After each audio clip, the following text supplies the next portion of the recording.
வாழ்க்கைன்னா என்னன்னு நினைச்சிங்க? காலையில அலாரம் அடிச்ச உடனே எழுந்திருச்சு அறக்க பறக்க ஓடி ஏதோ 4 காசு சம்பாரிச்சு ராத்திரி வந்து படுத்து தூங்குறது தான் வாழ்க்கையா? இல்ல நாம நினைச்சதெல்லாம் அப்படியே நடக்கணும், நாம தொட்டதெல்லாம் துளங்கணும், எப்பவும் நாம தான் கெத்தா இருக்கணும்னு ஆசைப்படுறோமே, அதுதான் வாழ்க்கையா? சுத்தி இருக்கிற உலகத்தை கொஞ்சம் உத்து பாருங்க. எல்லாரும் ஏதோ ஒரு ஓட்டத்துல ஓடிக்கிட்டே இருக்காங்க. ஆனா நிஜத்துல அந்த ஓட்டம் அவங்கள எங்க கொண்டு போய் சேர்க்குதுன்னு யாருக்காவது தெரியுமா? தெரியாது. இங்க இருக்கிற பல பேரோட நிலைமை எப்படின்னா, ஒரு பெரிய இருட்டு அறைக்குள்ள கையும் காலும் கட்டப்பட்ட நிலையில கண்ணை மூடிக்கிட்டு இருக்கிற மாதிரி தான். நாம ஓடுறோம், ஆனா எதுக்காக ஓடுறோன்னு நமக்கே புரியறதில்ல. இந்த உலகத்துல ஜெயிக்கிறது முக்கியம் இல்லப்பா. ஜெயிச்சதுக்கு அப்புறமும் தோத்து தரமட்டமா ஆனதுக்கு அப்புறமும் நீங்க உங்களோட கொள்கையிலையும் உன்னோட நேர்மையிலையும் எவ்வளவு உறுதியா நிக்கிறீங்கிறது தான் விஷயம். மார்க்கண்டேய புராணத்துல வர்ற அரிச்சந்திரனோட கதைய நீங்க சும்மா ஒரு கதையா மட்டும் கேட்டுட்டு போயிட முடியாது. அது வெறும் அரச கதையோ இல்ல ஏதோ பழங்காலத்து நீதி கதையோ கிடையாது. அது நம்ம ஒவ்வொருத்தரோட மனசாட்சிக்கும் இந்த பிரபஞ்சம் வைக்கிற மிகப்பெரிய ஒரு தேர்வு. சரி, இப்ப நாம நேரா அந்த கதைக்குள்ள போவோம். ஒரு மனுஷன் ராஜாதிராஜனா வாழ்றான். அவனுக்கு இல்லாத செல்வமா, இல்லாத அதிகாரமா? அவனோட ஒரு சொல்லுக்கு மொத்த ராஜ்யமும் கட்டுப்பட்டு நிக்குது. ஆனா அந்த பிரபஞ்சம் அவனை சும்மா விட்டுடுமா? அவனோட சத்தியத்தையும் நேர்மையையும் சோதிச்சு பார்க்க முடிவு பண்ணுது. இங்கதான் நம்ம விஸ்வாமித்ர மகரிஷி உள்ள வர்றாரு. விஸ்வாமித்ரர் சாதாரண ஆள் கிடையாதுப்பா. பயங்கரமான கோபக்காரர், அதே சமயம் பெரிய தபஸ்வி. ஒரு நாள் ராஜா அரிச்சந்திரன் காட்டுக்கு வேட்டையாட போறாரு. அங்க விக்னராஜன்னு ஒரு மாய சக்தி. அது என்ன பண்ணுதுன்னா, அரிச்சந்திரனை எப்படியாவது தப்பு பண்ண வைக்கணும்னு பிளான் போடுது. அதுக்காக ஒரு சூழ்ச்சியை உருவாக்குது. விஸ்வாமித்திரர் அங்க ஒரு பெரிய தவம் பண்ணிக்கிட்டு இருக்காரு. அந்த தவத்தோட சக்தியை அழிக்கிறதுக்காகவும் அரிச்சந்திரனோட நேர்மையை குலைக்கிறதுக்காகவும் விக்னராஜன் சில பெண்களோட உருவத்துல வந்து அழுவுற மாதிரி ஒரு மாயையை உண்டாக்குது. வேட்டைக்கு போன அரிச்சந்திரன் யாரோ பெண்கள் கஷ்டப்படுறாங்கன்னு நினைச்சு அவங்கள காப்பாத்த ஓடுறான். ஆனா அங்க போய் பார்த்தா அது விஸ்வாமித்திரரோட தவச்சாலை. ராஜா அரிச்சந்திரன் அங்க போன வேகத்துல அவனோட அறியாமையால விஸ்வாமித்திரரோட தவத்துக்கு ஒரு சின்ன இடையூறு ஏற்பட்டுடுது. அவ்வளவுதான். கோபக்கார முனிவர் கண்ணை திறந்து பார்க்கறாரு. அவரோட கண்ணிலிருந்து அப்படியே நெருப்பு பொறி பறக்குது. முனிவரே, என்னை மன்னிச்சிடுங்க, நான் வேணும்னே பண்ணலன்னு அரிச்சந்திரன் எவ்வளவோ கெஞ்சுறான். ஆனா விஸ்வாமித்திரர் விடுறதா இல்ல. நீ ஒரு ராஜா, உன்னோட கடமையிலிருந்து நீ தவறிட்ட, என் தவத்தை கலைச்சிட்ட, இதுக்கு நீ என்ன பரிகாரம் பண்ண போறன்னு கேட்கிறாரு. அரிச்சந்திரன் சாதாரண ஆள் இல்லையே, சத்திரிய வம்சத்துல வந்தவன், கொடுத்த வாக்க காப்பாத்துறவன். அவன் சொல்றான், சுவாமி, ஏன் தப்பால உங்களுக்கு கோபம் வந்துருச்சு, நீங்க என்ன கேட்டாலும் நான் தர்றேன். என் ராஜ்யம், என் செல்வம், என் சொத்து, என் உயிர், எது வேணும்னாலும் கேளுங்க, நான் அப்படியே உங்க காலில் சமர்ப்பிக்கிறேன்னு வாக்கு கொடுத்துட்றான். பாத்தீங்களா, இங்கதான் விஸ்வாமித்திரர் ஒரு பெரிய ஆட்டத்தை ஆரம்பிக்கிறாரு. அப்படியா அரிச்சந்திரா, நீ சொன்ன வார்த்தை உண்மைதானா? அப்போ உன்னோட இந்த மொத்த ராஜ்யத்தையும் உன்னோட அரியணையையும் உனக்கு சொந்தமான எல்லா செல்வத்தையும் எனக்கே தானமா கொடுத்துடுன்னு கேட்கிறாரு. அரிச்சந்திரன் ஒரு நிமிஷம் கூட யோசிக்கலப்பா. ஏன்னா அவனுக்கு அவனோட அரசாட்சியை விட கொடுத்த வாக்கு தான் பெருசு. சுவாமி, இந்த நிமிஷத்துல இருந்து இந்த வையகம், இந்த அரண்மனை, இந்த செல்வம் எல்லாமே உங்களுக்கே சொந்தம்னு சொல்லி மொத்த ராஜ்யத்தையும் அப்படியே விஸ்வாமித்திரருக்கு தானமா எழுதி கொடுத்துட்றான்.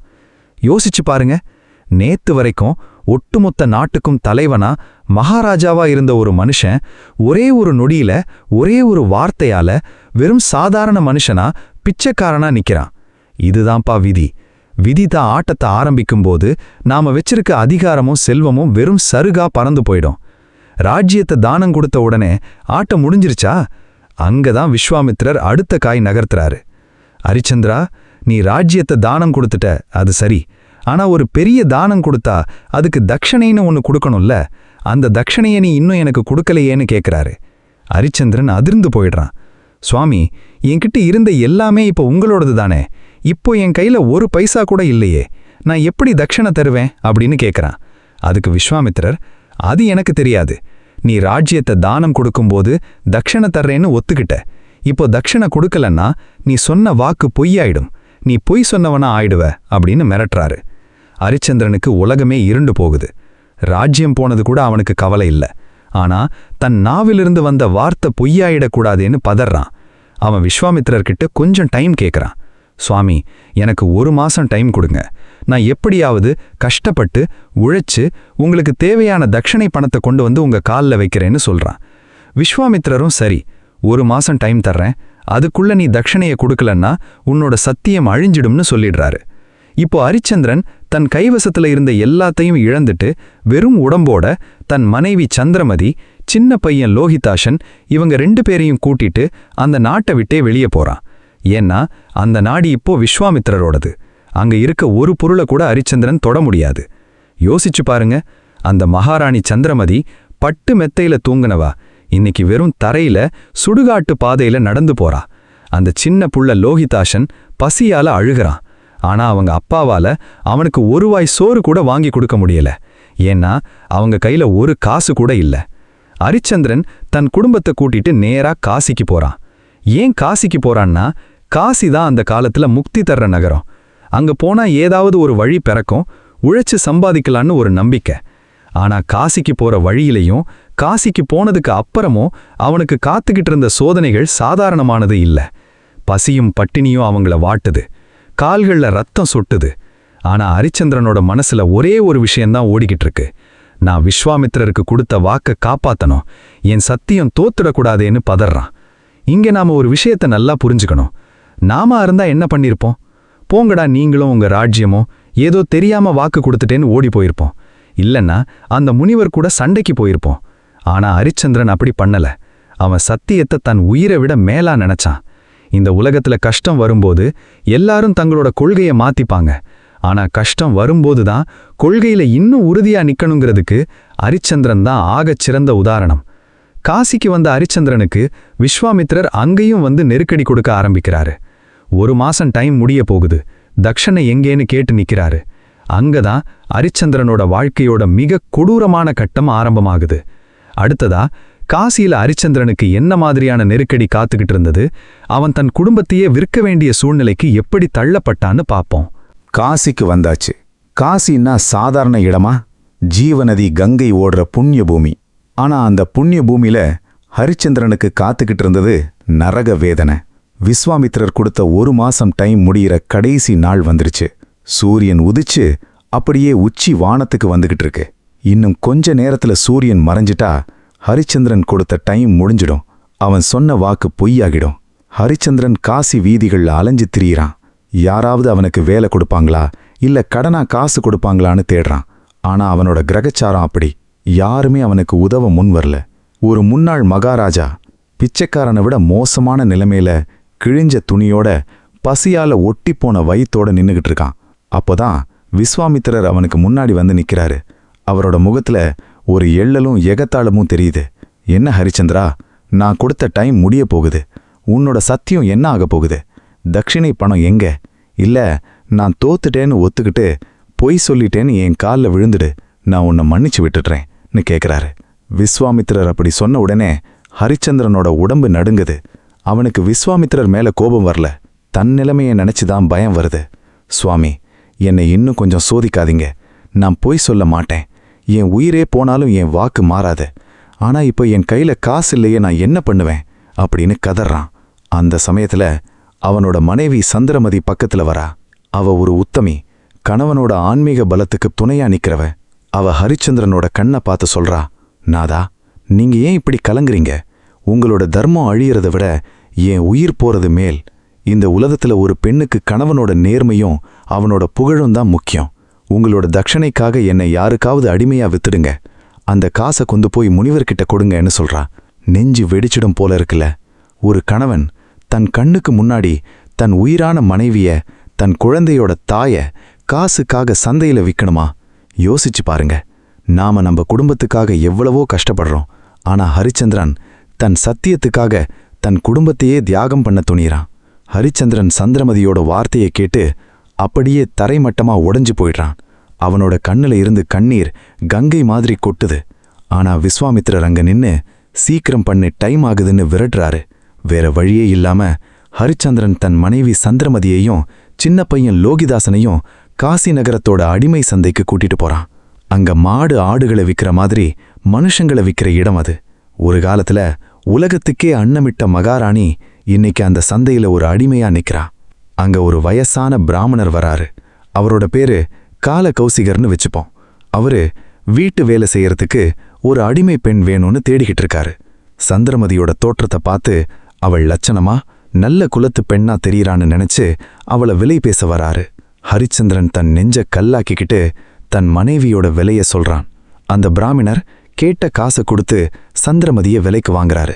சந்திரமதி அந்த பிராமணரோட கால்ல விழுந்து வணங்கிட்டு அடிமையா போக சம்மதிக்கிறா. ஆனா அங்க ஒரு பெரிய கொடுமை நடக்குது. அந்த சின்ன புள்ள லோகிதாசன் தான் அம்மாவோட சேலைய புடிச்சுக்கிட்டு அழுகிறான். அம்மா, என்னை விட்டுட்டு போகாதம்மா, நானும் உன் கூடவே வர்றேன்னு கத்துறான். அந்த பிராமணர் சொல்றாரு, யா, நான் உன்னை விலை பேசல, உன்னோட அம்மாவை மட்டும்தான் வாங்கியிருக்கேன், நீ இங்கேயே இருன்னு லோகிதாசனை தள்ளி விடுறாரு. ஆனா அந்த பையன் அம்மாவை விடாம அழுதுகிட்டே பின்னாடி ஓடுறான். அதை பார்த்த சந்திரமதிக்கு கொலை நடுங்கி போகுது. அவ அந்த பிராமணர்கிட்ட கெஞ்சிரா, ஐயா, என் பையன் சின்ன புள்ள, அவன் நான் இல்லாம இருக்க மாட்டான், தயவு செஞ்சு அவனையும் உங்க கூடவே கூட்டிட்டு போங்க. அதுக்கு பதிலா நான் இன்னும் வீட்ல அதிகமா வேலை செய்யறேன்னு அழுகிறா. அந்த பிராமணரும் சரி, ஒரு பையன் இருந்தா அவனும் சின்ன சின்ன வேலை செய்வான்னு நினைச்சு கொஞ்சம் கூடுதலா காசு கொடுத்து லோகிதாசனையும் அடிமையா விலைக்கு வாங்குறாரு. ஹரிச்சந்திரன் அந்த காசை வாங்கி தன் கையில வச்சுக்கிறான். அவனோட கண்ணு முன்னாடி அவனோட மனைவியும் மகனும் அந்த பிராமணரோட பின்னாடி அடிமைகளா தலை குனிஞ்சு அழுதுகிட்டே நடந்து போறாங்க. அவங்களால ஹரிச்சந்திரனை திரும்பி பார்க்க கூட முடியல. இப்ப ஹரிச்சந்திரன் கையில கொஞ்சம் காசு இருக்கு. அவன் அதை கொண்டு போய் விஸ்வாமித்திரர் கால்ல வைக்கிறான். சுவாமி, இதோ என் மனைவியையும் மகனையும் வித்து வந்த காசு, இதை தட்சணையா எடுத்துக்கோங்கன்னு விஸ்வாமித்திரர் கால்ல வைக்கிறான். விஸ்வாமித்திரர் அந்த காசை என்னை பார்த்துட்டு முகத்தை சுருக்கிறாரு. என்ன ஹரிச்சந்திரா, இது வெறும் பாவி காசு தான் இருக்கு. நான் கேட்ட தட்சணைக்கு இது பத்தாது. இன்னும் மீதி காசு எங்க? சூரியன் மறைய இன்னும் கொஞ்ச நேரம்தான் இருக்கு. சீக்கிரம் மீதி காசை கொடு, இல்லனா நீ பொய் சொன்னவேன்னு சாபம் கொடுப்பேன்னு இடி முழக்க மாதிரி கத்துறாரு. ஹரிச்சந்திரனுக்கு இப்போ தலை சுத்த ஆரம்பிச்சிடுது. மனைவிய வித்தாச்சு, மகனையும் வித்தாச்சு, இனிமே அவன்கிட்ட விக்கிறதுக்கு என்ன இருக்கு? அவன்கிட்ட இருக்கிறது அவனோட இந்த உடம்பு மட்டும்தான். அப்போ ஹரிச்சந்திரன் முடிவு பண்றான், தன் சத்தியத்தை காப்பாத்தணும்னா தன்னையும் யாருக்காவது அடிமையா வித்திட வேண்டியதான்னு. அவன் காசி வீதியில நின்னு கத்துறான், யாராவது இருக்கீங்களா? என்னை அடிமையா விலைக்கு வாங்கிக்கோங்க, எனக்கு காசு வேணும், என் சத்தியத்தை காப்பாத்தணும்னு பைத்தியக்காரன் மாதிரி கத்துறான். ஒரு மகாராஜன், தர்மத்தின் தலைவன், இன்னைக்கு தன்னைத்தானே வித்துக்க தயாரா நிக்கிறான். இத பாக்குற நமக்கே நெஞ்சு பதறுதே. அப்ப அங்க இருந்தவங்களுக்கு எப்படி இருந்திருக்கும்? ஆனா விதியோட சதி யார விட்டுச்சு? ஹரிச்சந்திரனை விலைக்கு வாங்க ஒருத்தன் வர்றான். அவன் சாதாரண ஆள் இல்ல, சுடுகாட்டுல பிணங்களை எரிக்கிற சண்டாளன். அவனோட பேரு வீரபாகு. அவன் பார்க்கறதுக்கே பயங்கரமா கருப்பா ரத்த கண்ணோட இருக்கான். அவன் ஹரிச்சந்திரன் முன்னாடி வந்து நின்னு, உன்னை நான் விலைக்கு வாங்கிக்கிறேன், எனக்கு சுடுகாட்டுல வேலை செய்ய ஒரு ஆள் வேணும்னு சொல்றான். அடுத்ததா ஹரிச்சந்திரன் தன்னைத்தானே எப்படி அந்த சண்டாளனுக்கு வித்துக்கிட்டானோ அவனோட சுடுகாட்டு வாழ்க்கை எவ்வளவு கொடூரமா ஆரம்பிச்சதுன்னு பாப்போம். இந்த உலகத்துல ஒரு மனுஷனுக்கு தன் மானத்தை விட தான் அந்தஸ்தை விட பெருசு எதுவுமே இல்லபா. ஆனா அந்த அந்தஸ்தையும் மானத்தையும் கூட சத்தியத்துக்காக அடகு வைக்க துணிஞ்சவன் தான் ஹரிச்சந்திரன். இதோ அந்த சுடுகாட்டு சண்டாளன் வீரபாகு ஹரிச்சந்திரன் முன்னாடி வந்து நிக்கிறான். அவங்கிட்ட இருக்கிறது எல்லாமே பிணங்களை எரிச்சு வந்த காசு. அந்த காசை எடுத்து ஹரிச்சந்திரன் முன்னாடி வீசுறான். இந்தா புடி காசு, இனிமே நீ எனக்கு அடிமை, நான் சொல்ற வேலையை நீ செய்யணும்னு சொல்றான். ஹரிச்சந்திரன் அந்த காசை வாங்கி விஸ்வாமித்திரர்கிட்ட கொடுக்கறான். சுவாமி, இதோ நீங்க கேட்ட தட்சணையோட மீதி பணம். நான் இப்போ முழுமையா கடனை அடைச்சிட்டேன், என் சத்தியம் ஜெயிச்சிடுச்சுன்னு சொல்றான். விஸ்வாமித்திரர் அந்த பணத்தை வாங்கிட்டு ஒண்ணுமே பேசாம அங்கிருந்து மறைஞ்சு போறாரு. ஆனா அவரோட மனசுக்குள்ள ஒரு சின்ன ஆச்சரியம், இந்த மனுஷன் இவ்வளவு தூரம் போயும் தான் கொள்கையை விடலையேன்னு. இப்ப ஹரிச்சந்திரனோட நிலைமையை யோசிச்சு பாருங்க. அவன் விஸ்வாமித்திரர்கிட்ட ஜெயிச்சிட்டான், ஆனா தான் வாழ்க்கையில ஒட்டுமொத்தமா தோத்து நிக்கிறான். அவன் இப்போ அந்த சண்டாளனோட அடிமை. அந்த சண்டாளன் ஹரிச்சந்திரனை கூட்டிட்டு நேரா காசியோட மயானத்துக்கு போறான். காசி மயானம்னா சாதாரண இடமில்ல. அங்க ஒரு நிமிஷம் கூட பிணம் வராம இருக்காது. 24 மணி நேரமும் பிணங்கள் எரிஞ்சுக்கிட்டே இருக்கும். சுத்தி புகை மூட்டம், எலும்புகள் கருகி போன வாசனை, பேய் பிசாசுகள் நடமாடுற மாதிரி ஒரு பயங்கரமான சூழ்நிலை. அங்க இருக்கிற சாம்பலை தான் ஹரிச்சந்திரன் தான் உடம்பு முழுக்க பூசிக்கணும். அவனுக்கு ஒரு கிழிஞ்ச கோவணம்தான் ஒட. அவனோட வேலை என்ன தெரியுமா? அங்க வர்ற பிணங்களுக்கு வரி வசூல் பண்ணணும். காசு வாங்காம எந்த பிணத்தையும் எரிக்க விடக்கூடாது. இதுதான் அவனோட முதலாளி அவனுக்கு போட்ட கட்டளை. ஒரு காலத்துல பன்னீர் தெளிச்சு சந்தனம் பூசி சிம்மாசனத்துல உட்கார்ந்திருந்த அரிச்சந்திரன் இன்னைக்கு பிணங்களோட சாம்பல உடம்புல பூசிக்கிட்டு சுடுகாட்டு கரிய முகத்துல வச்சுக்கிட்டு ஒரு சண்டாளனா மாறி நிக்கிறான். ராத்திரி பகலா அவனுக்கு தூக்கம் கிடையாது, சாப்பாடு கிடையாது. சுடுகாட்டுக்கு வர்றவங்க அழுகிற சத்தமும் பிணங்கள் வேகிற சத்தமும் தான் அவனோட நாடோடி பாட்டு. அரிச்சந்திரன் அங்க உட்கார்ந்து யோசிக்கிறான். ஆஹா பிரபஞ்சமே, நீ என்னை எவ்வளவு உயரத்துல வச்சிருந்த, இன்னைக்கு என்னை எங்க கொண்டு வந்து நிறுத்தியிருக்க. ஆனா நான் இதுக்கும் கலங்க மாட்டேன். என் முதலாளிக்கு நான் விசுவாசமா இருப்பேன். சுடுகாட்டு வரிய ஒரு பைசா கூட குறைக்காம வாங்குவேன்னு தான் கடமையில கண்ணா இருக்கான். இங்க நாம ஒரு முக்கியமான ஆன்மீக தத்துவத்தை புரிஞ்சுக்கணும்பா. சுடுகாடுங்கிறது வெறும் பிணை எரிக்கிற இடம் மட்டுமில்ல, அது நம்மோட அகங்காரத்தை, நம்மோட ஆணவத்தை எரிக்கிற இடம். நாம எவ்வளவு பெரிய ஆளா இருந்தாலும், எவ்வளவு பணம் வச்சிருந்தாலும் கடைசியில வந்து சேர்ற இடம் இந்த சுடுகாடு தான். அங்க எல்லா மனுஷனும் சமந்தான்.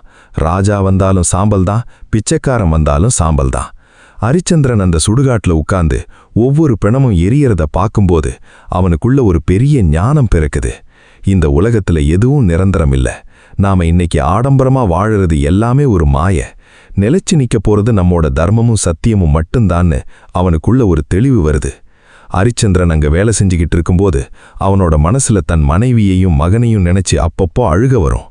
என் சந்திரமதி இப்போ எந்த வீட்டில் அடிமையா வேலை செஞ்சுக்கிட்டு இருக்காளோ, என் செல்ல மகன் லோகிதாசன் சோறு இல்லாம அழுகிறானோ இல்ல வேலை செய்ய முடியாம கஷ்டப்படுறானோன்னு நினைச்சு நெஞ்சு உருகி போவான்.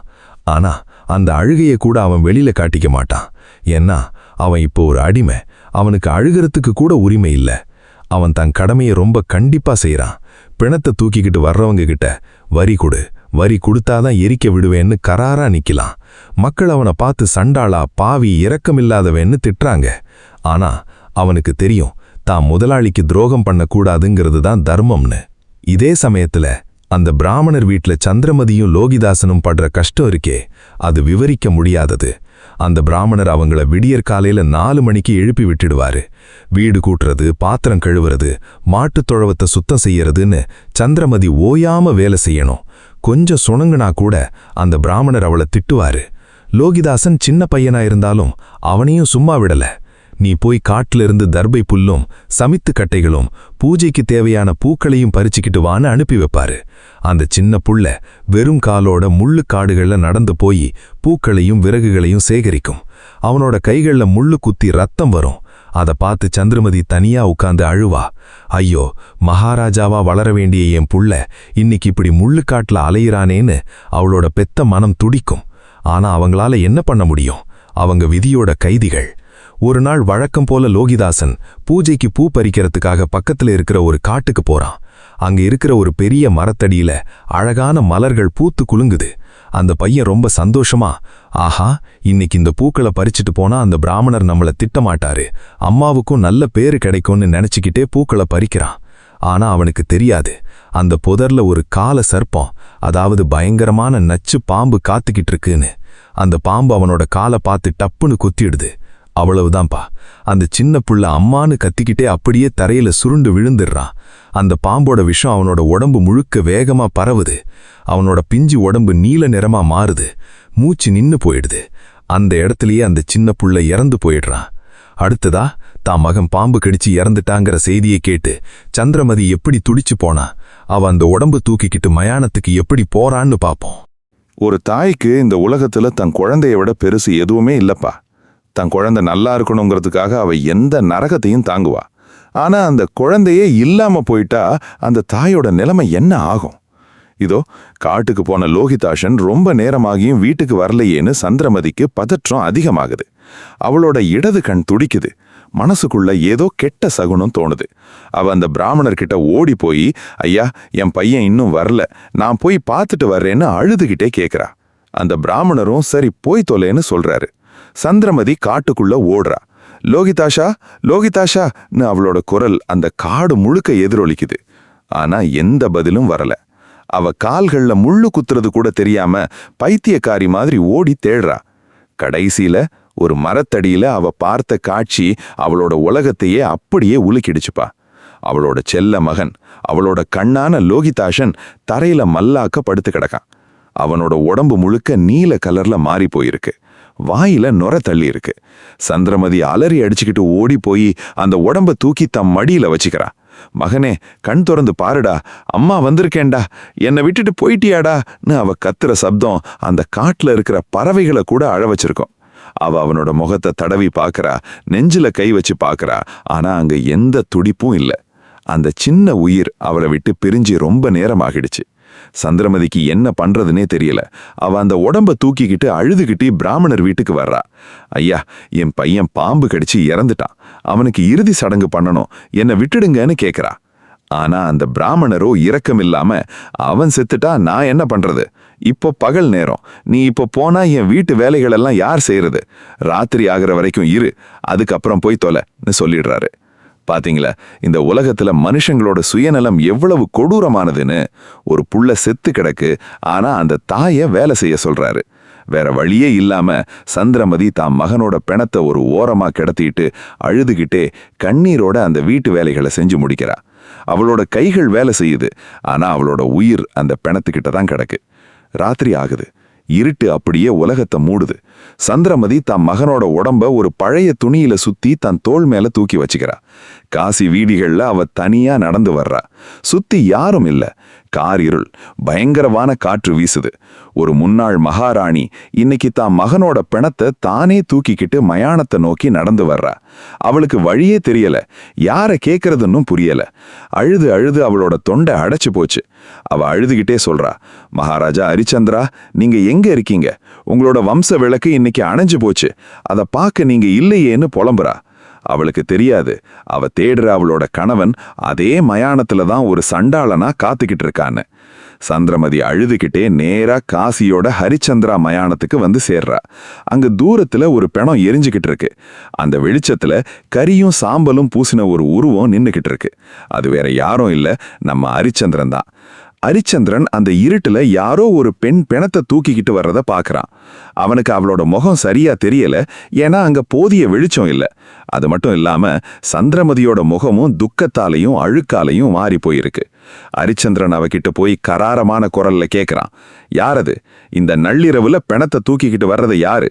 இந்த மயானத்துல பிணத்தை எரிக்கணும்னா முதல்ல சுடுகாட்டு வரி கட்டணும், வரி கட்டாம பிணத்தை தொடக்கூட முடியாதுன்னு கத்துறான். சந்திரமதி அந்த குரலை கேட்டு அதிர்ந்து போறா. அவளுக்கு அந்த குரல் ரொம்ப பரிச்சயமான குரல் மாதிரி தோணுது. ஆனா அவளால நம்ப முடியல. என் கணவர் மகாராஜா, அவர் எப்படி இந்த சுடுகாட்டுல சண்டாளனா இருப்பாரு? இது வேற யாரோன்னு நினைச்சுக்கிறா. அவ அழுதுகிட்டே சொல்றா, ஐயா, நான் ஒரு ஏழை அடிமை பெண். என் பையன் பாம்பு கடிச்சு செத்துட்டான். அவனோட உடம்பை எரிக்க என்கிட்ட ஒரு பைசா கூட இல்ல. தயவு செஞ்சு தர்மம் பண்ணுங்க, என் பையனை எரிக்க அனுமதி கொடுங்கன்னு காலில் விழுந்து அழுகிறா. ஆனா ஹரிச்சந்திரன் சொல்றான், பெண்ணே, நீ யாரா வேணா இருக்கு, உன்னோட துக்கம் எனக்கு புரியுது.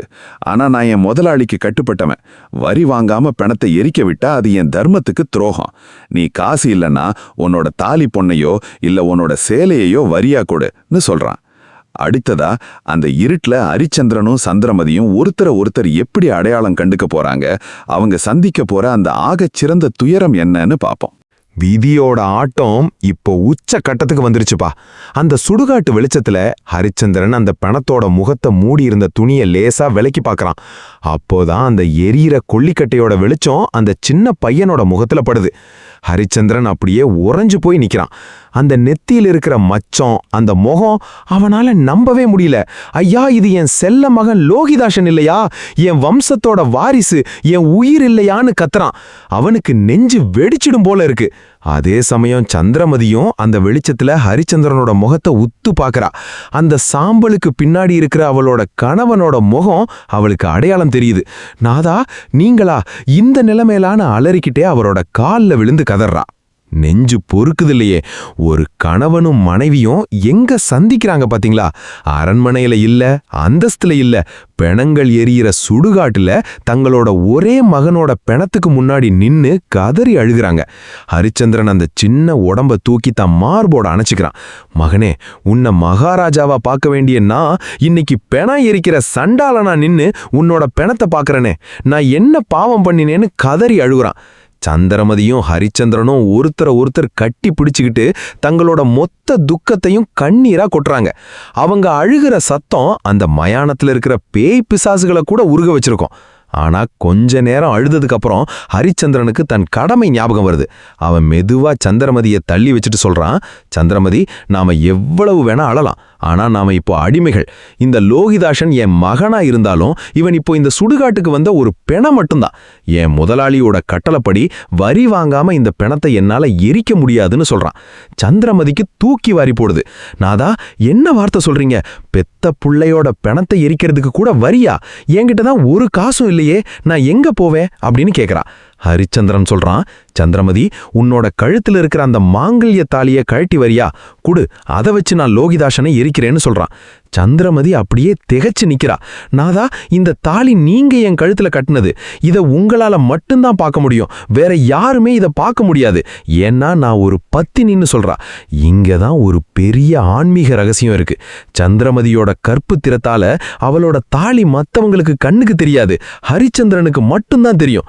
ஹரிச்சந்திரன் சொல்றான், ஆமா சந்திரமதி, உன் தாலி என் கண்ணுக்கு தெரியுது, அதனால அதை கழட்டி கொடு, அதை தவிர நமக்கு வேற வழி இல்ல, தர்மத்தை நாம மீறக்கூடாதுன்னு சொல்றான். சந்திரமதி தான் கணவனோட தர்ம நெறிய பார்த்து வியந்து போறா. தான் புள்ளையோட பிணத்தை எரிக்கிறதுக்காக தான் கழுத்துல இருக்கிற தாலிய கழட்ட துணிறா. யோசிச்சு பாருங்கப்பா, ஒரு பெண்ணுக்கு அவளோட மாங்கல்யத்தை விட பெருசு எதுவுமே இல்லை. ஆனா அங்க தர்மமும் சத்தியமும் ஜெயிக்கணுங்கிறதுக்காக அவ அந்த தாலிய கழட்ட சம்மதிக்கிறா. ஹரிச்சந்திரன் அந்த தாலிய வாங்க கைய நீட்டுறான். அவனோட கைகள் நடுங்குது. கண்ணுல இருந்து ரத்த கண்ணீர் வராத குறைதான். இந்த உலகத்துல இப்படி ஒரு சோதனையை எந்த ஒரு மனுஷனுக்கும் அந்த கடவுள் கொடுத்திருக்க மாட்டான். ஆனா ஹரிச்சந்திரன் அந்த சோதனையிலையும் வழுவாம நிக்கிறான். அவன் நினைச்சிருந்தா யாரு பார்க்க போறாங்க, இது ஏன் புள்ளதானேன்னு சொல்லி வரியே இல்லாம எரிச்சிருக்கலாம். ஆனா அப்படி பண்ணல. ஏன்னா தர்மங்கிறது யாருமே பார்க்காதப்போ நாம எப்படி நடந்துக்கிறோங்கிறதுல தான் இருக்கு. அவங்க ரெண்டு பேரும் அந்த தாலியை கழட்ட முயற்சி பண்ணும்போது அங்க ஒரு பயங்கரமான திருப்பம் நடக்குது. திடீர்னு வானத்திலிருந்து ஒரு பெரிய வெளிச்சம் தோணுது. இடி முழக்கம் கேக்குது. தேவர்கள் எல்லாரும் பூவ மாறி பொழியிறாங்க. ஹரிச்சந்திரனோட இந்த அசாத்தியமான தர்ம நெறிய பார்த்து ஒட்டுமொத்த பிரபஞ்சமே வியந்து போய் நிக்குது. விஸ்வாமித்ர மகரிஷி, யமதர்மராஜா, இந்திரன், மகாவிஷ்ணு எல்லாரும் அவங்க முன்னாடி பிரத்யக்ஷமா வந்து நிக்கிறாங்க. விஸ்வாமித்ரரோட முகத்துல இப்போ கோபம் இல்ல, அதுக்கு பதிலா ஒரு பெரிய பெருமிதமும் கண்ணீரும் இருக்கு. அவர் ஹரிச்சந்திரனை பார்த்து சொல்றாரு, ஹரிச்சந்திரா, நீ ஜெயிச்சிட்டப்பா, இந்த உலகத்துல சத்தியம்னா என்னன்னு நான் உன்னை வச்சு நிரூபிச்சிட்டேன்னு சொல்றாரு. பிரபஞ்சம் நமக்கு சோதனைகளை கொடுக்கும்போது நாம தளர்ந்து போயிடக்கூடாதுப்பா. ஏன்னா அந்த சோதனையோட முடிவுல நமக்கு காத்துக்கிட்டு இருக்கிறது ஒரு மிகப்பெரிய ஆன்மீக வெற்றி. இதோ மயானத்துல ஒட்டுமொத்த தேவலோகமும் வந்து நிக்குது. இந்திரன் வர்றாரு, யமதர்மராஜா வர்றாரு, விஸ்வாமித்ரர் வர்றாரு. விஸ்வாமித்ரர் ஹரிச்சந்திரனோட கைகளை பிடிச்சுக்கிட்டு சொல்றாரு, ஹரிச்சந்திரா, என்ன மன்னிச்சிடு, நான் உன் மேல இருந்த கோபத்தால இதையெல்லாம் பண்ணல. இந்த உலகத்துல களி முத்தின காலத்துல கூட சத்தியத்தையும் தர்மத்தையும் தன் உயிரை விட மேலா மதிக்கிற ஒரு மனுஷன் இருக்கான்னு இந்த உலகத்துக்கு காட்டணும்னு நினைச்சேன். அதுக்கு நீதான் தகுதியானவன்னு உன்னை தேர்ந்தெடுத்தேன். நீ எல்லா சோதனைகளையும் தாங்கி தர்மத்தோட உச்சக்கட்ட எல்கையை தொட்டுட்ட அப்படின்னு நெகிழ்ந்து போய் சொல்றாரு. ஹரிச்சந்திரனும் சந்திரமதியும் அந்த தேவர்களோட கால்ல விழுந்து வணங்குறாங்க. ஹரிச்சந்திரன் சொல்றான், சுவாமி, எனக்கு உங்களோட பாராட்டு முக்கியம் இல்ல. இதோ என் கண்ணு முன்னாடி செத்து கிடக்கிற என் மகனை பாருங்க, அவனுக்கு முக்தி கிடைச்சா போதும்னு அழுகிறான். அப்போ யமதர்மராஜா, அதாவது காலதேவன், அந்த சின்ன பையன் லோகிதாசனோட உடம்புக்கு பக்கத்துல போறாரு. அவரோட கையை தூக்கி ஆசீர்வாதம் பண்றாரு. என்ன ஒரு ஆச்சரியம்! அந்த நீல நிறமாயிருந்த லோகிதாசனோட உடம்பு மெதுவா பழையபடி தங்க நிறமா மாறுது. அவனோட மூச்சு காத்து திரும்ப வருது. அவன் ஏதோ தூக்கத்துல இருந்து எந்திரிக்கிற மாதிரி அம்மா அம்மான்னு கூப்பிட்டுக்கிட்டே கண்ணை திறந்து பார்க்கறான்.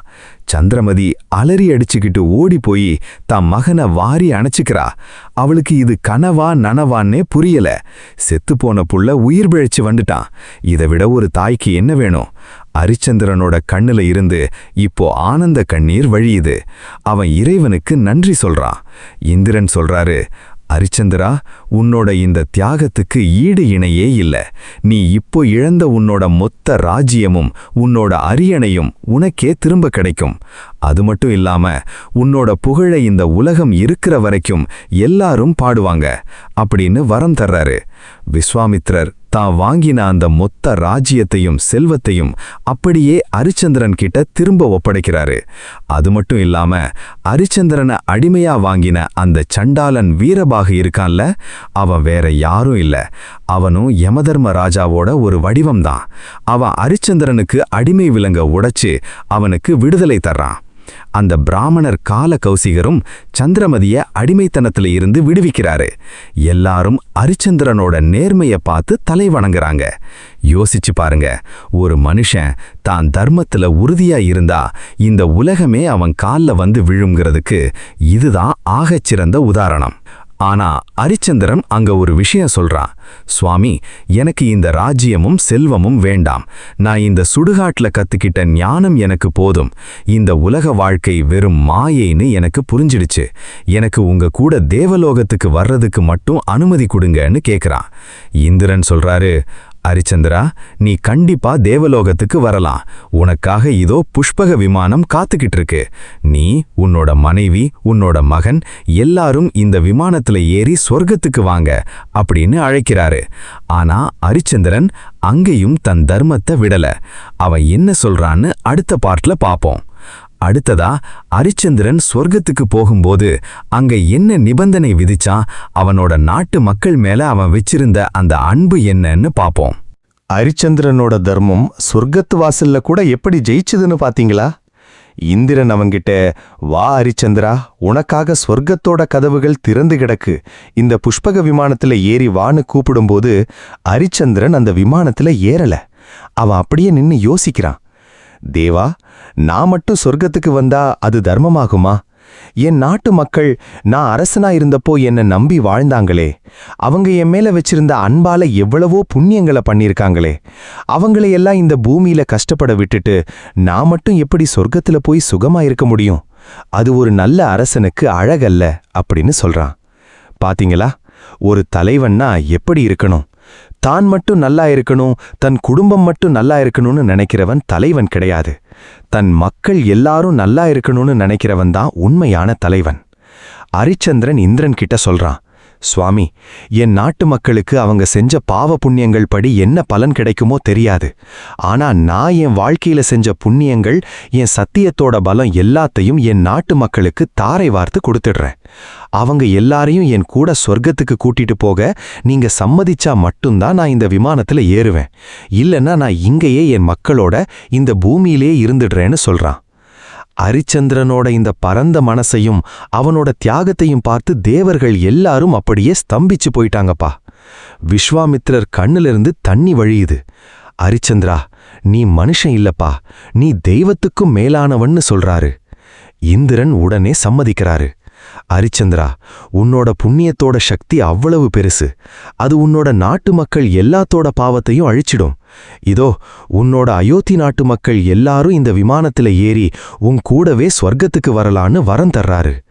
அடுத்த நிமிஷம் அயோத்தி நாட்டு மக்கள் எல்லாருக்கும் ஒரு பெரிய ஆன்மீக விழிப்புணர்வு ஏற்படுது. அவங்க எல்லாரும் அந்த புஷ்பக விமானத்துல ஏறுறாங்க. அரிச்சந்திரன், சந்திரமதி, லோகிதாசன் அவங்களோட சேர்ந்து ஒட்டுமொத்த நாட்டு மக்களும் அப்படியே ஜீவஜோதியா மாறி சொர்க்கலோகத்தை நோக்கி போறாங்க. இதுதான்ப்பா மார்க்கண்டேய புராணத்துல வர்ற அரிச்சந்திரனோட முழுமையான கதை. இந்த கதையை நாம கேட்கறதுனாலயோ படிக்கிறதுனாலயோ நமக்கு என்ன கிடைக்குது? வெறும் பொழுதுபோக்கா? இல்ல, இது நம்ம மனசுக்குள்ள ஒரு பெரிய ஆன்மீக நெருப்ப மூட்டணும். நாம இன்னைக்கு வாழ்க்கையில ஒரு சின்ன கஷ்டம் வந்தா கூட, கடவுளே எனக்கு ஏன் இந்த சோதனைன்னு அழுகிறோம். ஆனா அரிச்சந்திரனுக்கு வந்த சோதனைகளை ஒப்பிட்டு பார்த்தா நம்ம கஷ்டம் எல்லாம் ஒரு தூசு, வெறும் தூசு. அவன் ராஜ்யத்தை இழந்தான், குடும்பத்தை இழந்தான், தன்னைத்தானே வித்துக்கிட்டான், சுடுகாட்டுல சண்டாளனா வேலை செஞ்சான், பெத்த புள்ளையோட பிணத்துக்கு வரியும் கேட்டான். இவ்வளவு நடந்தும் அவன் தன் நாவிலிருந்து வந்த சத்தியம்ங்கிற ஒரு வார்த்தையை கைவிடவே இல்லை. ஏன்னா அவனுக்கு தெரியும், இந்த உடம்பு அழியக்கூடியது, ஆனா நம்ம வாழற தர்மம் என்னைக்கும் அழியாததுன்னு. நாம இன்னைக்கு என்ன பண்றோம்? சின்ன லாபத்துக்காக பொய் சொல்றோம், மத்தவங்களை ஏமாத்துறோம், குறுக்கு வழியில போக பாக்குறோம். ஆனா அப்படி சம்பாதிக்கிற பணமோ அந்தஸ்தோ நமக்கு நிரந்தரமான நிம்மதியை தருமா? தராது.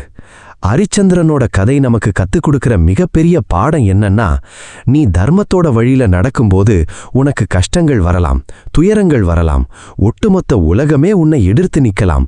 ஆனா நீ உன்னோட கொள்கையில உறுதியா இருந்தா கடைசியில அந்த பிரபஞ்சமே உனக்கு முன்னாடி வந்து தலை வணங்கும்.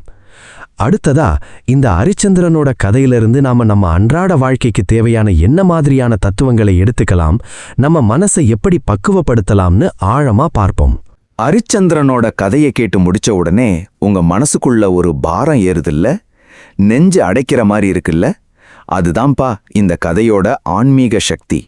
இப்போ நாம இந்த கதையில இருந்து நம்ம வாழ்க்கைக்கு தேவையான சில முக்கியமான உண்மைகளை பிரிச்சு பார்க்கணும். முதல் விஷயம் என்ன தெரியுமா? சோதனை. நாம எல்லாரும் நினைக்கிறோம் கடவுள் நமக்கு கஷ்டத்தை கொடுக்கறாருன்னா அவருக்கு நம்ம மேல கோபம்னு. ஆனா அது உண்மை இல்லை. ஒரு தங்கத்தை எடுத்து ஏன் நெருப்புல போடுறாங்க? அதை அழிக்கிறதுக்கா? இல்ல, அதுல இருக்கிற அழுக்குகளை நீக்கி அதை இன்னும் சுத்தமான பிரகாசமான புடமிட்ட தங்கமா மாத்துறதுக்கு தான். அதே மாதிரி தான் பிரபஞ்சம் நமக்கு கஷ்டங்களை கொடுக்குதுன்னா நம்மளை அழிக்கிறதுக்கு இல்ல, நம்மளை இன்னும் பலமான ஒரு ஆன்மீக மனிதனா மாத்துறதுக்கு தான். ஆனா இங்க நாம ஒரு முக்கியமான விஷயத்தை உத்து கவனிக்கணும். இந்த மார்க்கண்டேய புராணத்துல வர்ற அரிச்சந்திரனோட கதைய நமக்கு நேரடியா மார்க்கண்டேய முனிவர் சொல்லல. இந்த கதை எப்படி நமக்கு தெரிய வருதுங்கிற கட்டமைப்பு ரொம்ப ஆச்சரியமானது. ஜைமினி முனிவர்னு ஒரு பெரிய அறிஞர் இருந்தாரு. அவருக்கு தர்மத்தை பத்தியும் மகாபாரத போர்ல நடந்த சில விஷயங்களை பத்தியும் மனசுக்குள்ள பெரிய குழப்பங்களும் விடுகதைகளும் இருந்தது. அதை தீர்த்துக்கிறதுக்காக அவரு துரோணரோட மகன்களான 4 தர்ம பறவைகள் கிட்ட போறாரு. அந்த பறவைகள் சாதாரண பறவைகள் இல்ல, முற்பிறவியோட ஞானம் நிரம்பிய 4 ஆத்மாக்கள். அந்த ஞான பறவைகள் தான் ஜைமினி முனிவருக்கு தர்மத்தோட உச்சக்கட்ட எல்லையை விளக்குறதுக்காக இந்த அரிச்சந்திரனோட கதையை விவரிச்சு சொல்லுதுங்க. பறவைகள் மூலமா பிரபஞ்சம் தர்மத்தை போதிக்குதுன்னா பாத்துக்கோங்க. அரிச்சந்திரனை விஸ்வாமித்திரர் சோதிச்சாருன்னு சொல்றோம்ல, அந்த சோதனை ஆரம்பிக்கிறதுக்கு முன்னாடி தேவலோகத்துல ஒரு பெரிய சம்பவமே நடந்திருக்கு. விஸ்வாமித்திரர் அரிச்சந்திரனை ரொம்ப கொடூரமா சோதிச்சு அவனோட மொத்த ராஜ்யத்தையும் செல்வத்தையும் பிடுங்கிக்கிட்டு கஷ்டப்படுத்தினத தேவலோகத்துல இருந்த 5 விஸ்வே தேவர்கள், விஸ்வே தேவாஸ்னு பிரபஞ்சத்தின் 5 முக்கிய தெய்வங்கள் ரொம்ப வருத்தப்படுறாங்க. என்ன இது, ஒரு உத்தமமான ராஜாவை போய் இந்த விஸ்வாமித்திரர் இவ்வளவு கொடுமைப்படுத்துறாரே, இது அடுக்குமான அவங்க தங்களுக்குள்ள பேசி விஸ்வாமித்திரரை கண்டிக்கிறாங்க. இத விஸ்வாமித்திரர் தன் தவசக்தியால கேட்டுடுறாரு. அவ்வளவுதான், கோபத்தோட உச்சத்துக்கே போன முனிவர், என் செயலையே தப்புன்னு சொல்றீங்களா? நீங்க 5 பேரும் பூலோகத்துல சாதாரண மனுஷங்களா பிறந்து சாக கடவுதுன்னு சாபம் கொடுத்துடுறாரு. அந்த தேவர்கள் பதறி போய் முனிவர் காலில் விழுந்து மன்னிப்பு கேட்டுறாங்க. அதுக்கப்புறம் விஸ்வாமித்திரர் அந்த சாபத்தை லேசா மாத்துறாரு. நீங்க பூலோகத்துல மனுஷனா பிறந்தாலும் உங்களுக்கு பூலோக கர்ம வினைகள் எதுவும் ஒட்டாது. நீங்க கல்யாணம் பண்ணிக்கிட்டு ரொம்ப காலம் வாழ மாட்டீங்க, சீக்கிரமே உங்க இருப்பிடம் வந்து விடுவீங்கன்னு சொல்றாரு. அந்த 5 தேவர்கள் தான் மகாபாரதத்துல திரௌபதிக்கு பிறந்த 5 புதல்வர்கள், உப பாண்டவர்கள். பிருத்திவிந்தியன், சுதசோமன், சதானீகன், ஸ்ருதசேனன், ஸ்ருதகர்மன். விஸ்வாமித்திரரோட அந்த சாபத்தின் காரணமாதான் அவங்க அஸ்வத்தாமாவால ராத்திரி தூங்கும்போது ரொம்ப சின்ன வயசுலயே கொடூரமாக கொல்லப்படுறாங்க. பாத்தீங்களா தம்பி, ஒரு தர்மத்துக்காக பேச போய் தேவர்களே பூலோகத்துல பிறக்க வேண்டியதாயிடுச்சு. அப்போ தர்மத்தோட பாதை எவ்வளவு நெருப்பானதுன்னு புரிஞ்சுக்கோங்க. வாழ்க்கையில நமக்கு வர்ற இழப்புகள் எல்லாமே தற்காலிகமானது.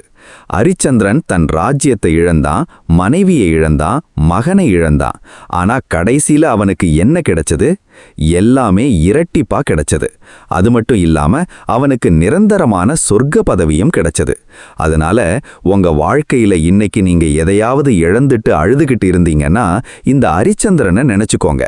நீங்க தர்மத்தோட வழியில இருந்தீங்கன்னா நீங்க இழந்ததை விட 100 மடங்கு சிறந்த ஒரு விஷயத்தை இந்த பிரபஞ்சம் உங்களுக்கு திரும்ப கொடுக்கும். அதுதான் பிரபஞ்சத்தோட விதி. அடுத்ததா, நம்ம மனசுக்குள்ள இருக்கிற அந்த அகங்காரம் மற்றும் ஆணவத்தை எப்படி அரிச்சந்திரனை போல சுடுகாட்டுல எரிச்சு சாம்பலாக்குறது, நம்ம வாழ்க்கையை எப்படி ஒரு ஆன்மீக பயணமா மாத்துறதுன்னு இன்னும் ஆழமா பார்ப்போம். இப்ப நாம இந்த ஆன்மீக சொற்பொழிவோட ஒரு மிக ஆழமான பகுதிக்கு வந்திருக்கோம். நல்லா கவனிங்க. நம்ம எல்லாருக்குள்ளேயும் ஒரு அரிச்சந்திரன் இருக்கான். அதே சமயம் ஒரு விஸ்வாமித்திரரும் இருக்காரு. அரிச்சந்திரன்கிறது நம்ம மனசுக்குள்ள இருக்கிற நேர்மை, உண்மை, தர்மம். விஸ்வாமித்ரன்கிறது இந்த உலகம் நமக்கு புடுக்கிற சோதனைகள், சவால்கள், ஈகோ, கோபம் எல்லாமே. நாம தினமும் காலையில கண் முழிச்சதிலிருந்து ராத்திரி படுக்க போற வரைக்கும் நம்ம மனசுக்குள்ள ஒரு பெரிய பாரத போரே நடந்துகிட்டு இருக்கு. தப்பு பண்ணிடலாமா, இல்ல நேர்மையா இருக்கலாமா? பொய் சொல்லிடலாமா, இல்ல உண்மையை ஒத்துக்கலாமான்னு நம்ம மனசு தவிக்குது பாத்தீங்களா? அதுதான் அரிச்சந்திரனோட சோதனை களம். அரிச்சந்திரனோட கதையோட முடிவுல, அதாவது அத்தியாயம் 23ல ஒரு பிரம்மாண்டமான தர்ம விவாதம் நடக்குதுப்பா. இந்திரனும் தர்மதேவனும் அரிச்சந்திரனுக்கு முன்னாடி வந்து நிக்கிறாங்க. இந்திரன் சொல்றாரு, அரிச்சந்திரா, நீ எல்லா சோதனையிலையும் ஜெயிச்சிட்ட. இதோ தேவலோக விமானம் தயாரா இருக்கு. நீ மட்டும் தனியா இந்த விமானத்துல ஏறி நேர ஸ்வர்க்கத்துக்கு வா. உனக்கு அங்க மிக உன்னதமான சிம்மாசனம் காத்துக்கிட்டு இருக்குன்னு சொல்றாரு. ஆனா அங்கதான் அரிச்சந்திரனோட அந்த உண்மையான ராஜதர்மம் வெளிப்படுது. அவன் அந்த ஸ்வர்க்க வாசலை மறுக்கிறான். தேவா, நான் மட்டும் ஸ்வர்க்கத்துக்கு வந்தா அது எப்படி தர்மமாகும்? என் கஷ்டப்படும்போது என் கூடவே இருந்து என் மேல வச்சிருந்த விசுவாசத்தால எவ்வளவு துயரங்களை தாங்குனாங்களே என் அயோத்தி நாட்டு மக்கள். அவங்களை இந்த பூமியில தவிக்க விட்டுட்டு நான் மட்டும் எப்படி ஸ்வர்க்கத்துல வந்து சுகபோகங்களை அனுபவிக்க முடியும்? அது ஒரு நல்ல அரசனுக்கு அழகல்ல அப்படின்னு வாதிடுறான். அங்க இந்திரனுக்கும் அரிச்சந்திரனுக்கும் நடுவுல ஒரு மிகப்பெரிய தத்துவ விவாதம் நடக்குது. இந்திரன் சொல்றாரு, அரிச்சந்திரா, ஸ்வர்க்கம்ங்கிறது அவங்கவங்க தனிப்பட்ட முறையில செஞ்ச புண்ணியத்துக்காக கிடைக்கிறது. உன்னோட மக்கள் எல்லாரும் பாவ புண்ணியங்கள் கலந்த சாதாரண மனுஷங்க. அவங்கள எப்படி ஸ்வர்க்கத்துக்கு கூட்டிட்டு போக முடியும்னு கேட்கிறாரு. அதுக்கு அரிச்சந்திரன், தேவேந்திரா, ஒரு கூட்டு தர்மம்னு ஒன்னு இருக்குல்ல. என் மக்கள் என் மேல வச்சிருந்த அன்பும் அவங்க காட்டிய விசுவாசமும் அவங்களோட ஆகச் சிறந்த புண்ணியம். ஒருவேளை அது பத்தாதுன்னா நான் என் வாழ்நாள் முழுக்க கஷ்டப்பட்டு சம்பாதிச்ச சத்தியத்தோட பலம், தர்மத்தோட பலம், என் மொத்த புண்ணியம் அத்தனையையும் என் நாட்டு மக்கள் எல்லாருக்கும் சமமா பிரிச்சு தர்றேன். அவங்க பாவமெல்லாம் என் புண்ணியத்தால் அழியட்டும். அவங்க வந்தா மட்டும்தான் நான் ஸ்வர்க்கத்துக்கு வருவேன். இல்லனா நான் அவங்களோட இந்த பூமியிலேயே நரகத்தை அனுபவிக்க தயார்னு இடி முழக்க மாதிரி சொல்றான். இந்த கூட்டு தர்மத்தோட கலெக்டிவ் மெரிட் ஓட ஆழமான தத்துவத்தை கேட்டு தேவலோகமே மிரண்டு போயிடுது. ஒரு அரசன் தான் மக்களுக்காக தான் ஸ்வர்க்கத்தையே தியாகம் பண்ண துணியறான்னா அவனோட தர்மம் எவ்வளவு விஸ்வரூபம் எடுத்திருக்கும்னு யோசிச்சு பாருங்க. அரிச்சந்திரனோட இந்த அசாத்தியமான வாதத்துக்கு முன்னாடி இந்திரனால பதில் பேச முடியல. தர்மதேவனே அவனோட பெருந்தன்மையை பார்த்து வியந்து போறாரு. கடைசியில அரிச்சந்திரனோட நிபந்தனைக்கு இந்திரன் தலை வணங்குறாரு. அவனோட ஒட்டுமொத்த அயோத்தி நாட்டு மக்களுக்கும் சேர்த்து ஸ்வர்க்கத்துக்கு போறதுக்கான அனுமதியை தர்றாரு. அதனால இன்னையிலிருந்து உங்க வாழ்க்கைய நீங்க பார்க்கிற கோணத்தை மாத்துங்க. உங்க வர்ற கஷ்டங்களை ஒரு சாபமா நினைக்காதீங்க, அதை ஒரு வரமா நினைங்க. இந்த கஷ்டம் மூலமா கடவுள் எனக்கு ஏதோ ஒரு பாடத்தை கத்துக் கொடுக்க போறாரு, என்னை இன்னும் பக்குவப்படுத்த போறாருன்னு நினைங்க. உங்களை யாராவது ஏமாத்துனாங்களா? உங்களை யாராவது அவமானப்படுத்தினாங்களா? பரவாயில்ல. அரிச்சந்திரனும் அவமானப்பட்டான், அடிமையா விற்கப்பட்டான். ஆனா இன்னைக்கு அவனோட பேரு எப்படி நிக்குது பாத்தீங்களா? அவமானங்களை நீங்க உங்களோட ஆன்மீக பலமா மாத்திக்கணும். அடுத்ததா நம்ம இந்த பயணத்தோட இறுதி பகுதிக்கு போக போறோம். அது வெறும் முடிவல்ல, உங்க வாழ்க்கையோட ஒரு புதிய ஆரம்பம். உங்களை ஒரு உச்சக்கட்ட ஊக்கத்துக்கும் உள்ளார்ந்த மாற்றத்துக்கும் கொண்டு போக போற அந்த இறுதி தத்துவத்தை அடுத்ததா பார்ப்போம். இதோ நாம இந்த ஆன்மீக பயணத்தோட சிகரத்துக்கு வந்துட்டோம். இதுவரைக்கும் அரிச்சந்திரனோட கதையை கேட்டீங்க, அதோட தத்துவங்களை புரிஞ்சுக்கிட்டீங்க. இப்போ நேரா உங்க கண்ணை பார்த்து நான் சில கேள்விகளை கேட்க போறேன். இதுக்கு நீங்க உங்க மனசாட்சியை தொட்டு பதில் சொல்லணும். நீங்க இந்த உலகத்துல எப்படி வாழ போறீங்க? ஏதோ வந்தோம், 4 காசு சம்பாதிச்சோம், சாப்பிட்டோம், செத்தோம்னு ஒரு சாதாரண புழு பூச்சி மாதிரி வாழ போறீங்களா? இல்ல நீங்க போனதுக்கு அப்புறமும் இந்த உலகம் உங்களோட பேரை, உங்களோட நேர்மையை பத்தி பேசணுங்கிற மாதிரி ஒரு சிங்கமா வாழ போறீங்களா? முடிவு உங்க கையில தான் இருக்கு. வாழ்க்கைங்கிறது ஒரு போர்க்களம். இங்க தினமும் உங்களுக்கு சோதனைகள் வரும். உங்களை சுத்தி இருக்கிறவங்க எல்லாரும் குறுக்கு வழியில போய் ஜெயிக்கிற மாதிரி உங்களுக்கு தோணலாம். பாருங்க, அவன் தப்பு பண்ணி எவ்வளவு பெரிய பங்களா கட்டியிருக்கான், சொகுசா கார்ல போறான். நான் நேர்மையா இருந்து என்ன கண்டேன்? இன்னும் வாடகை வீட்டில தான் இருக்கேன்னு உங்க மனசுல ஒரு ஏக்கம் வரலாம். ஆனா ஒன்னு நல்லா ஞாபகம் வச்சுக்கோங்க, தர்மத்தோட சக்கரம் மெதுவாதான் சுழலும். ஆனா அது சுழன்று வரும்போது அதுக்கு முன்னாடி இருக்கிற எல்லா அதர்மமும் தூள் தூள் ஆகிடும். தப்பு பண்ணி சம்பாதிக்கிற காசும் புகழும் ஒரு மாய மாதிரி, இன்னைக்கு இருக்கும், நாளைக்கு காணாம போயிடும். ஆனா நேர்மையா வாழ்ந்து நீங்க சம்பாதிக்கிற அந்த ஆத்ம திருப்தி இருக்கே, அது உங்களை மரணத்துக்கு அப்புறமும் வாழ வைக்கும். அரிச்சந்திரனோட கதை நமக்கு கொடுக்கிற ஆகச்சிறந்த ஊக்கம் என்ன தெரியுமா? எதையும் இழக்க துணிஞ்சவனுக்கு இந்த உலகத்துல தோல்வியே கிடையாது. நாம ஏன் பயப்படுறோம்? நம்ம கிட்ட இருக்கிற பொருள் போயிடுமோ, அந்தஸ்து போயிடுமோ, மக்கள் நம்மள தப்பா நினைப்பாங்களோன்னு பயப்படுறோம். ஆனா அரிச்சந்திரன் எல்லாத்தையும் இழந்தான். அரண்மனையை இழந்தான், துணியை இழந்தான், கடைசியில சண்டாளனா நின்னான். ஆனா அவன்கிட்ட இருந்து எதையுமே விஸ்வாமித்திரரால திருட முடியல தெரியுமா? அவனோட சத்தியத்தை அவரால திருட முடியல. அதுதான் அவனோட உண்மையான சொத்து. அதே மாதிரி உங்ககிட்ட இருக்கிற பணத்தையோ பதவியையோ இந்த உலகம் பறிச்சுக்கலாம். ஆனா உங்களுக்குள்ள இருக்கிற உங்களோட நேர்மையையும் உங்களோட தார்மீக குணத்தையும் யாராலையும் பறிச்சிக்க முடியாது. அதுதான் நீங்க சம்பாதிக்க வேண்டிய உண்மையான சொத்து. இப்பவே, இந்த நிமிஷமே உங்களுக்குள்ள ஒரு மாற்றத்தை கொண்டு வாங்க. உங்க மனசுக்குள்ள இருக்கிற அந்த பயத்தை, அந்த சோம்பேறித்தனத்தை, அந்த தப்பான எண்ணங்களை அப்படியே சுடுகாட்டு கரியில போட்டு எரிச்சு சாம்பலாக்குங்க. எந்த சூழ்நிலை வந்தாலும் நான் பொய் சொல்ல மாட்டேன், நான் யாருக்கும் துரோகம் பண்ண மாட்டேன், என் கடமையிலிருந்து நான் தவற மாட்டேங்கிற அந்த சத்திய பிரமாணத்தை உங்களுக்குள்ள எடுங்க. உங்க வாழ்க்கை சாதாரணமானதில்லப்பா. நீங்க இந்த பிரபஞ்சத்தோட ஒரு அங்கம்.